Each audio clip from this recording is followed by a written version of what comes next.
San Antonio, the gateway to basketball in Texas, you will. The Spurs started out life as the Dallas Chaparrals in the ABA, the American Basketball Association. Then they moved to San Antonio to become the Spurs. And they did so well in the ABA that the NBA decided to name them as one of the ABA teams to merge with their NBA stars. So the Spurs came in 1976, and they had George the Iceman Gervin, who was pretty good. San Antonio actually was in the Eastern Conference for a while. They almost went to the 1979 NBA Finals against the Seattle Supersonics, but lost out to Washington. It was funny seeing San Antonio in the East. But anyway, the Spurs had some great knowledge. In 1987, the San Antonio Spurs sucked. But thanks to the draft lottery, they got the number one pick. That was David Robinson. The Spurs, I believe the president was there for the draft lottery. And then they were talking, and the interviewer was saying that, David Robinson with the 2-year Navy commitment. How are you going to play it out?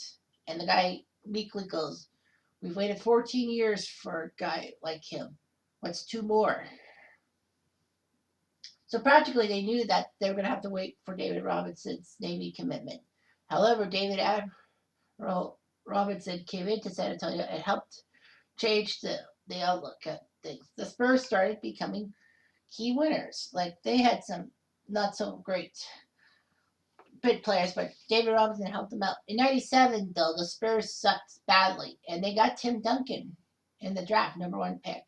So the Spurs decided to put David Robinson and Tim Duncan in the same front court, and magic happened. San Antonio were doing great.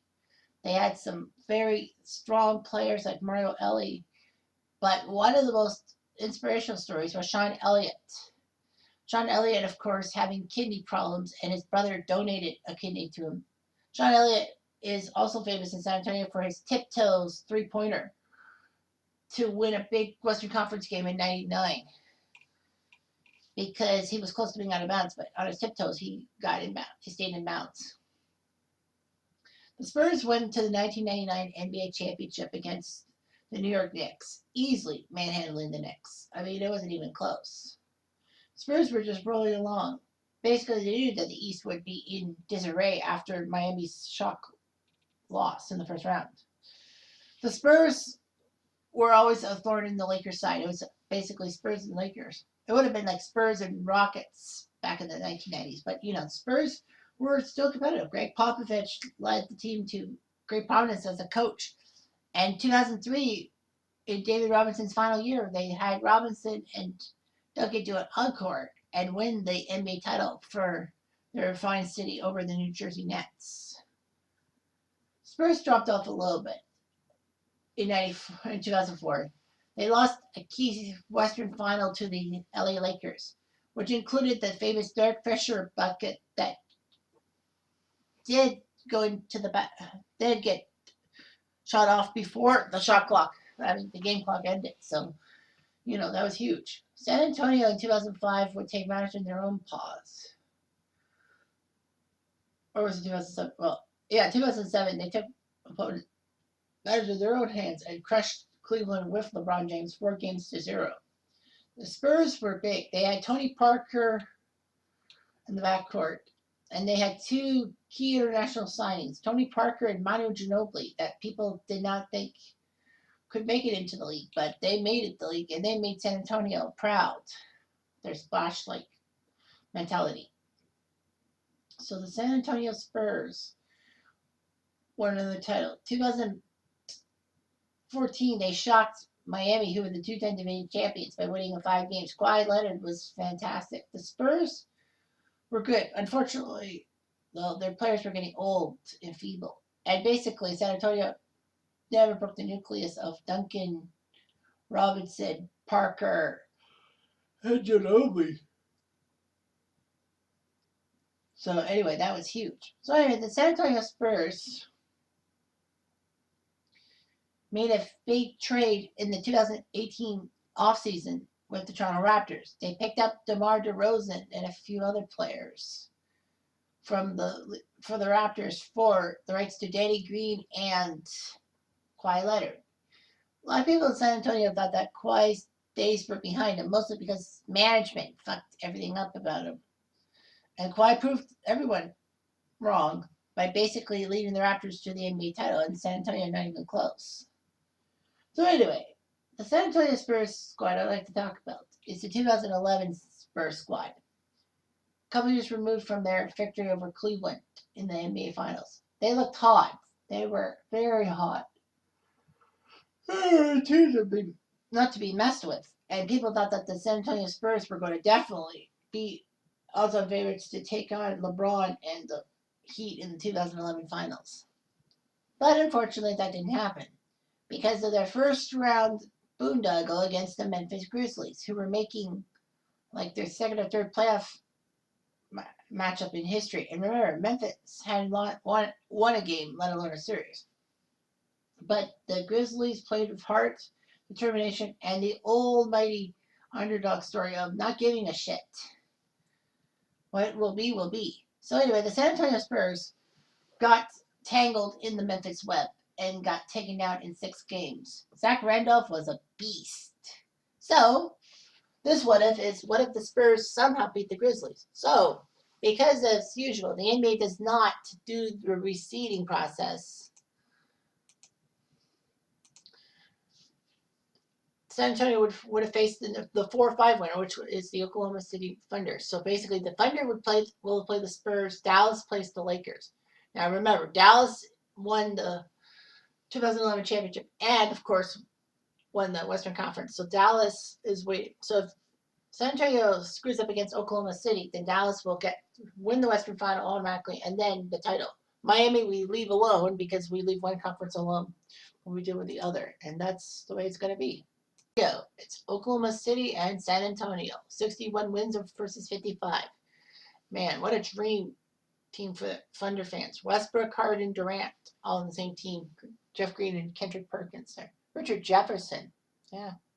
Well, there's Parker Ginobili Duncan, so 3-on-3. And in the end, it was the Thunder shocking everyone 109-101. 29 from Durant, Green 11, Westbrook 21, Harden only 10 points. Not much of the shooter yet. But Fabo Savalosha, 16 points off the bench in 20 minutes. Nick Collison, Eric Maynard, Serge Ibaka. Oh, yeah, I forgot about Ibaka playing for Oklahoma City. Daquan Cook and Nazar Muhammad. So, yeah. The Spurs, 24 from DeJuan Blair, the man from Pittsburgh University. 24 points, yikes, off the bench. 15 from Manu, 13 from Parker. Jefferson only 7. You also have Matt Bonner, the Red Rocket, Gary Neal, George Hill, Tiago Splitter, and James Anderson. Okay, then. Cool. Game 2 sees more of the same, especially the fourth quarter, when the Thunder outscored the Spurs 33-15 in that neck of the woods. So 31 points for KD, 21 from Westbrook, 11 from Harden. But they dumped their bench out. Cole Aldridge, Royal Ivy, Mo Pete was on that team. Wow. Nate Robinson, the slam dunk guy, and DJ White. The Spurs dumped their guys too, but anyway, 17 from Tony Parker, 14 from McDyess. Manu and Tim didn't do that well. Danny Green was on that team. I mean, Udoka, Steve Novak, Larry Owens, and Chris Quinn.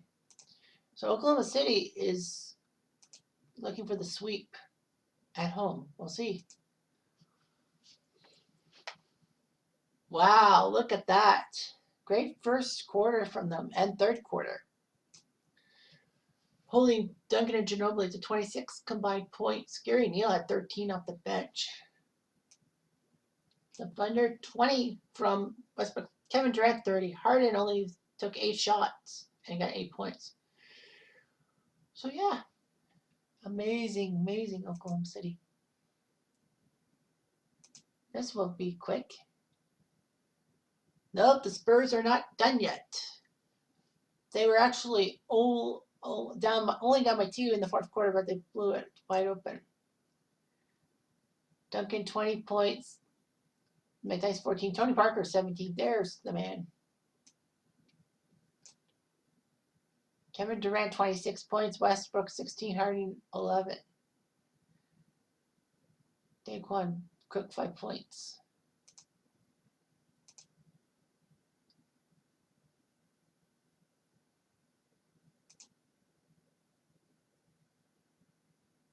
We have game 5, and wow, that was quick. So yet another what if that got blown out of the water in the NBA. 103-93, Oklahoma City won. 33 from KD, 17 from Harden, 16 from Westbrook. Those three together, damn. Eric Maynard from Virginia Commonwealth, 16 from Duncan. Parker Jerome with 11. Tiago Splitter, 13 points in 12 minutes. Too bad they couldn't put him as a starter. He would have crushed Oklahoma City. But them's the breaks about minute distribution. It's not load management, but it's just as bad, if you get my drift.